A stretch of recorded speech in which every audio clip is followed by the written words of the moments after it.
बहुत सुंदर गारी गीत हाय हाय। तो आप लोग को बहुत पसंद है। फरमाइश है दीदी सुशीला दीदी की, कह रहे हैं कि वही वाला गारी आप सुनाइए और एक गाड़ी हम बताओ तब गाओ। हाँ ठीक है।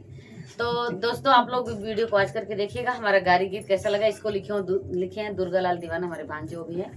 आइए सुनाते हैं कि खाला खाला खाला खाला बारतिया रेला जाबा खाला खाला बंदूकी से खाला खाला खाला खाला बारतिया रेला जाबा खाला खाला ओ खाला खाला बारतिया रेला जाबा खाला खाला। अरे दाल बनाबा हो रसेदार बनाबा, अरे पूरी बनाबा हो पनीर बनाबा, पनीर बनाबा पूरी बनाबा हो पनीर बनाबा, हाँ पनीर बनाबा तोहरा बहिनी के दूधवा के खीर बनाबा खाला खाला खाला खाला धीरेन्द्र नरेला जाबा खाला खाला काला खाला एक इतना बीच में लागत देवर बना काला खाला काला खाला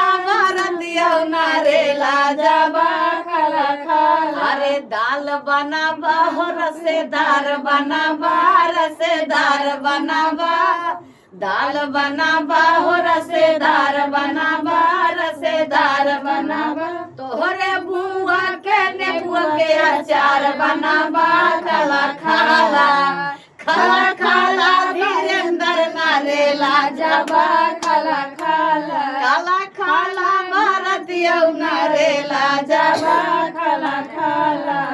अरे छोला बनाबा हो पुलाव बनाबा, छोला बनाबा ओड़ा पाव बनाबा, ओड़ा पाव बनाबा हाजी छोला बनाबा ओड़ा पाव बनाबा, ओड़ा पाव बनाबा लमका चौरे के सारे पुलाव बनाबा खाला खाला खाला खाला भारतिया नरेला जाबा खाला खाला ओ खाला खाला भारतिया नरेला जाबा खाला खाए जा भारतीय धीरेन्द्र भैया बराती लोग या बैठा है देख लो शांति प्रिंसी तब 2 दिन हम भागे थे